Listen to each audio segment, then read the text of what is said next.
Bonjour à tous. Alors aujourd'hui on se retrouve pour la dernière série des mineurs que je vais vous présenter en comparant le Rider-Waite Radiant et un tarot Rider-Waite à côté pour voir un petit peu comment cette idée s'est transformée sur cet autre tarot. Donc c'est le tarot de la magie verte ici qui est utilisé, mais bien sûr j'aurais pu étudier n'importe quel Rider-Waite. Vous pouvez très bien faire ça à la maison aussi en comparant tous vos sas de tous les tarots que vous possédez. Et si vous en possédez qu'un, vous pouvez comparer avec celui-ci qui est le Rider-Waite de base. Alors je vous le montre.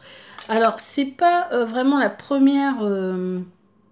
le premier Rider-Waite qui est plus terne, hein, les couleurs ont été ici modifiées, ont été amplifiées et en plus il est dans une boîte en fer et je me suis dit que quitte à acheter un Rider-Waite, je sais que je vais m'en servir que pour les exercices, autant en prendre un quand même avec des couleurs un peu plus vives puisque moi je suis très réceptive aux couleurs et en plus avec une boîte en fer comme ça je peux le transporter dans mon sac si jamais je veux faire des petits exercices. Alors le seul truc peut-être c'est que je retirerai ici les bords blancs, vous voyez. Parce que j'aime pas les bords dans... Moi je suis la team anti-bord pour les jeux de tarot. Alors on reprend. Donc ici on va travailler les atamés. Donc je vous retrouve. Alors les atamés ce sont les épées. Excusez-moi, hein, j'ai pas précisé. Donc on va travailler les épées. C'est l'élément R. Les épées représentent tout ce qui est intellect, pensée, réflexion. Donc on va reprendre la signification aussi des chiffres, hein, puisque le 1, comme on l'avait dit, l'As, représente les débuts. Donc on va faire les cartes de 1 à 10. Alors je le ferai peut-être en deux vidéos, je verrai bien. Donc ici, là c'est le début, c'est le commencement. Avec les épées, ça représente l'intellect, les pensées. Donc ça va être le début d'une pensée, le début d'une réflexion. Et si on regarde l'image de base, ici on voit qu'on a ici cette épée qui est couronnée. Donc ça représente l'intelligence ici qui est reine. Alors l'intelligence est représentée par une épée, hein, peut-être parce que on parle de vivacité d'esprit, voilà. Et on a l'intelligence qui est couronnée ici. On a même une palme qui représente aussi la victoire. Le laurier ici qui symbolise également la victoire.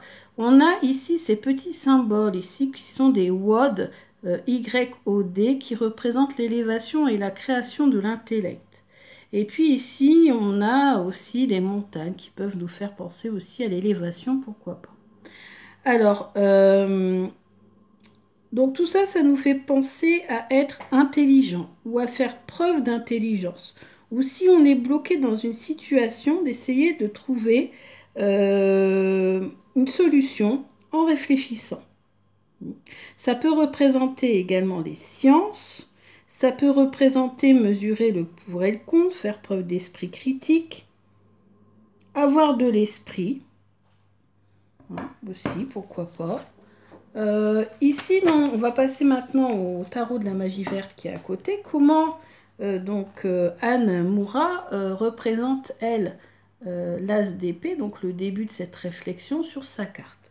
Donc ici, on a toujours les nuages. Donc on a des nuages blancs traversés de lumière. Ça peut représenter les nuages, peut-être les problèmes que l'on rencontre et que l'on va résoudre grâce à notre réflexion, hein, ou grâce à une idée qui va apparaître et qui est représentée par le faisceau lumineux. Ensuite, ici, alors je vous ai dit sur ce tarot-là, toujours une plante, un animal. Donc vous voyez la plante représentée, on la reconnaît assez bien, j'en ai beaucoup ici dans mon jardin, c'est le pissenlit. Mais c'est une plante de pouvoir, d'autorité et de savoir-faire. Ensuite, on a ici le rat des champs qui essaie qui regarde ici ces graines de pissenlit qui s'envolent. Et le rat des champs représente le talent, le succès et la concentration. Donc, quand vous tombez sur un as, c'est aussi une carte de victoire. Donc, on peut surmonter les obstacles en faisant preuve de jugement, en planifiant les choses régulièrement. On verra d'ailleurs quand on étudiera les personnages de cour que les personnages de cour en rapport avec les atamés, avec les épées, sont des personnages qui sont très... qui planifient beaucoup, hein, qui sont très tranchants aussi parfois. Ça nous Alors, si on fait référence ici à une période, si on voudrait dater par exemple, au moment quand on va avoir lieu, hein, on tire cette carte, et ben on pense au printemps. On y est, il y en a plein dans nos jardins, des pissenlits, donc ça représente les mois printaniers, mars, avril, mai. Je pense que j'ai fait le tour. Donc ça en positif, je vous fais un petit récapitulatif des mots-clés. Donc victoire, succès, réussite, réflexion, capacité intellectuelle, agilité mentale, sagesse aussi, hein, représente l'épée, la sagesse, parce que tout dépend comment on l'utilise. Hein. L'épée, on peut très bien l'utiliser pour sauver quelqu'un, comme on peut l'utiliser pour tuer. Donc il faut avoir une grande sagesse pour pouvoir l'utiliser correctement, cet instrument. La détermination. Et en négatif, si vous tirez cette carte dans vos obstacles, si vous faites un tirage spécial ou si vous tirez, si vous l'avez à l'envers, si vous tirez les cartes à l'envers, ça représente la tyrannie, les obstacles, quelqu'un qui a un caractère emporté, des obstacles à vos projets. Voilà. Ou si vous l'avez en négatif ou en positif. Donc ça, c'est pour l'as. Maintenant, on va passer au 2. Alors, le 2 d'épée, alors vous voyez, c'est une carte qui est à l'origine ici. Pas très sympathique quand on la regarde comme ça, avec ses 2 épées en l'air, les yeux bandés. Moi, ça me fait penser à la justice, hein, sur le coup. Et en fait, vous savez que 2, c'est l'union, la collaboration, etc. Et là, on parle de la pensée. Donc, en fait, ça voudrait dire qu'on a 2 idées, 2 pensées. Et le problème, c'est quel choix faire. Donc, ça peut nous parler de faire des choix, par exemple.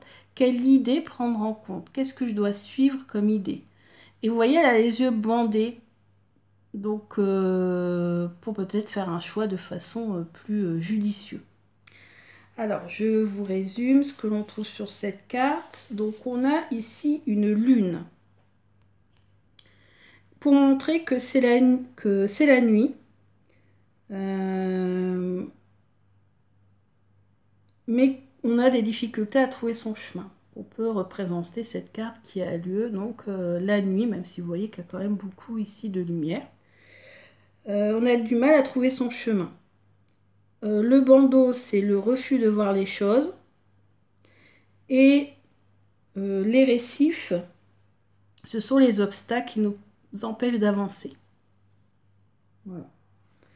Donc, on est coincé entre 2 idées contradictoires ou 2 valeurs contradictoires, ou alors ça peut vouloir dire avec le bandeau que l'on est aveuglé, qu'on refuse de voir les choses, ça ressort souvent ça comme idée, qu'on évite les conflits, qu'on évite de s'engager, qu'on évite de prendre une décision, qu'on a un dilemme. Voilà. Alors, Anne Moura, comment elle représente cette carte? Alors, je peux vous dire au départ que j'avais eu du mal un petit peu avec sa carte à Anne Moura, puisqu'en fait, ces personnages-là, vous voyez, lui, on n'a pas l'impression qu'il est triste ou en colère. Celui-là non plus. Alors, je me dis, qu'est-ce qu'ils sont bien en train de pouvoir faire? Ils discutent.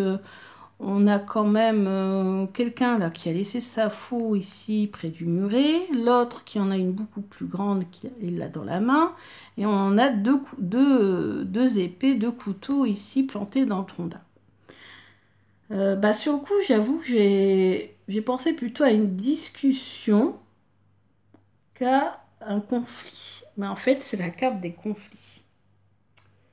Alors, en animal, on a un étourneau qui est symbole de communication, de force et de paix. Et on a de la menthe ici, près du tronc d'arbre, qui symbolise la paix, le calme, la guérison intérieure. Alors, c'est la carte aussi des négociations. Alors ça, j'ai plus senti à travers la carte, la négociation. Donc, essayez de trouver en fait un compromis, de négocier. Donc là, ils sont en train de négocier qui va faucher le champ, peut-être. On peut voir ça comme ça. Échange, compromis, ou alors il y en a un qui dit, bon, écoute, je t'aide à faucher ton champ, et toi, tu m'aideras à faucher le mien, par exemple.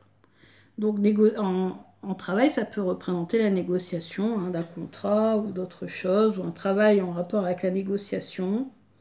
Maintenir la paix, ça peut aussi parler de diplomatie. On va devoir discuter, on va devoir prouver les choses, surmonter les difficultés. Et si vous l'avez en obstacle, cette carte, ça indique qu'il y a peut-être malveillance, qu'il y a peut-être des faux amis, ou des vains espoirs, ou de l'indécision aussi. Donc voilà pour le 2. Alors, on va passer au 3. Alors, le 3, c'est une carte qui est quand même très connue dans le Rider-Waite. C'est ce cœur qui est transpercé de 3 épées. Donc, facile à retenir. Je pense que la signification de base, elle est facile à voir également. C'est les blessures, c'est pourquoi pas la trahison en amour, hein, parce qu'on a quand même le cœur qui représente l'amour. Pourtant ici on n'est pas dans les coupes, hein, on n'est pas dans les sentiments et les émotions. D'ailleurs certains pensent aussi qu'au lieu d'être un cœur, ça aurait pu être, je sais pas, par exemple un cerveau ou une tête, mais ça aurait été trop peut-être trop gore, parce qu'en fait tout simplement c'est l'intellectuel ici qui est représenté, l'intellect plutôt. L'intellect qui est représenté et qui est partagé en 3. Donc vraiment on a du mal à prendre sa décision. On est vraiment partagé. Mais c'est vrai que cette carte représente également les relations, la trahison, les séparations, etc., etc. Alors, on a comme symbole, bon, bah, les 3 épées, on les voit bien. On a aussi des nuages, vous voyez, les nuages gris. Comme tout à l'heure, hein, ça représente que bah, y a pas mal d'obstacles. Hein.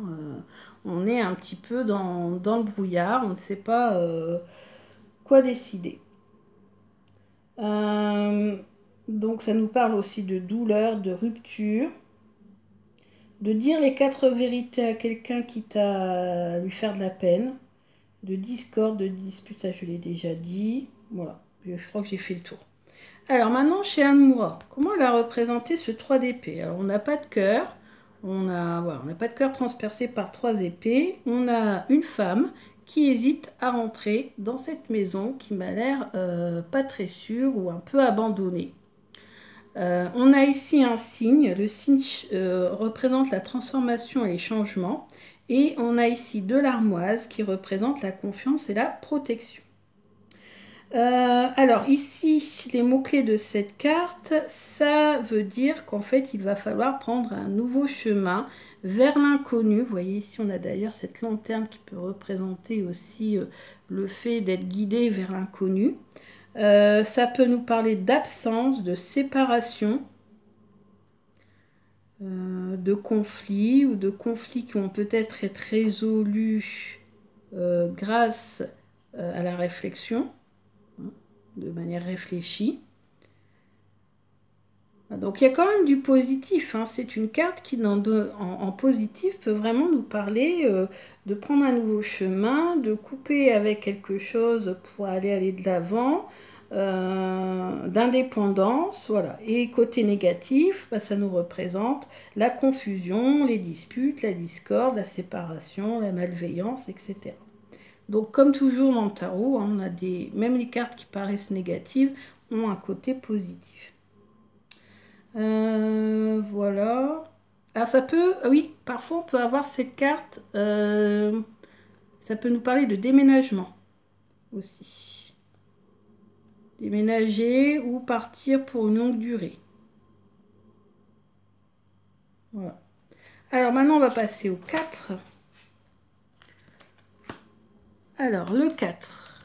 Alors cette carte, moi tout de suite j'ai pensé à la mort. Pourquoi? Parce c'est un gisant.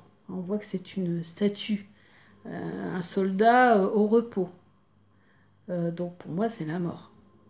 on a ici l'épée allongée et on a 3 au-dessus. Donc en même temps, ça serait une personne réelle qui dormirait avec 3 épées au-dessus d'elle. Bon, bah, c'est pas très rassurant quand même, hein. Donc on va analyser ici les symboles. Donc on a ici les 3 épées qui représentent en fait le fait qu'on nous empêche de nous lever, si ce n'était pas une statue, mais en l'occurrence une statue. Un gisant en armure mort, donc ça peut nous parler d'un passé glorieux mais enterré. On a la 4e épée qui est ici, qui est fixée au caveau, donc qui montre que rien ne bouge. Donc vraiment c'est une carte d'immobilité, hein. Et puis ici, sur le vitrail, on a 2 personnes, une à genoux, ici, et puis une autre qui est debout, donc une à genoux, un debout, et on a le mot Pax, P-A-X, qui est gravé. Donc ça nous représente la paix que l'on recherche par opposition à l'angoisse que l'on a connue. Donc le 4, ça représente toujours la stabilité. La stabilité dans le domaine intellectuel, donc ça veut dire avoir le mental qui stagne, ça ne bouge pas, une situation qui ne bouge pas. Donc c'est vraiment une carte d'immobilité. Concrètement, si on tombe sur un tirage, ça représenterait quoi? Que la situation, par exemple, en amour est figée. Ça peut nous faire penser que l'on est trop ancré dans le passé, ou qu'il y a une rancune qui nous vient du passé, que l'on est en attente, par exemple en attente d'une décision, dans le travail par exemple, un contrat ou quelque chose comme ça. Ou alors qu'on a aussi, se sent stagné dans son travail et on a envie de changer de travail, de changer de région, de changer de vie. Ça peut nous faire penser à la retraite aussi. Si on a un personnage à côté, admettons, on peut dire que ce personnage est à la retraite. Ça nous fait penser à l'isolement, à la maladie.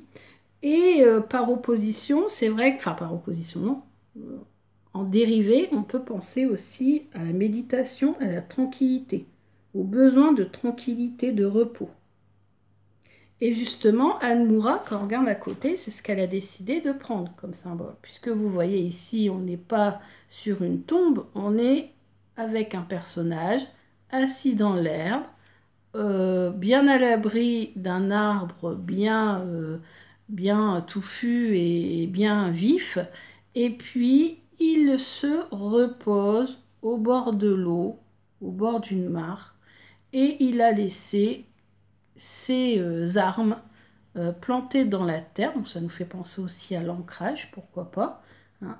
Il les a laissées de côté, donc on voit qu'il a vraiment, voilà, qu'il est vraiment au repos, et d'ailleurs il se repose sur son bouclier. Donc on peut penser à un guerrier, pourquoi pas, hein, avec son bouclier, ses armes plantées dans la terre, et qui se pose et se repose à l'ombre d'un arbre. En animal, on a le plongeon catamaran, je ne connais pas ici, qui représente la sérénité, la paix, et le rêve éveillé aussi. Et le muguet, alors ça c'est une plante qui va être bientôt à l'honneur là, début mai. Plante qui représente le calme, la guérison et la paix également. Donc, parmi les significations de cette carte, donc les mots-clés que l'on retient en positif, ça peut représenter les vacances, récupérer, faire une pause, le repos après une période de stress, récupérer d'une maladie, si vous faites un tirage sur la maladie, se ressourcer, faire une pause dans la routine, se relaxer. Et puis, si on l'a en obstacle ou en carte inversée, si vous tirez avec les cartes inversées, ça peut représenter l'exclusion, la paranoïa, la maladie qui demande du repos, l'agitation, l'insomnie. Voilà. Donc, elle ne représente pas la mort comme certains pourraient croire. Alors ensuite, Dernière, pour cette vidéo, dernière carte. Je ferai 2 vidéos, hein, ça sera mieux pour moi. Et peut-être pour vous aussi, parce que non, ça risque d'être trop long. On a fini donc cette vidéo avec le 5 d'épée. Alors le 5 d'épée, il y a beaucoup de symboles. Donc on a un homme ici qui porte 3 épées et qui a l'air réjoui. Les nuages qui s'étirent, qui se déchirent, qui peut représenter la violence, le mouvement aussi, le temps qui passe aussi, pourquoi pas.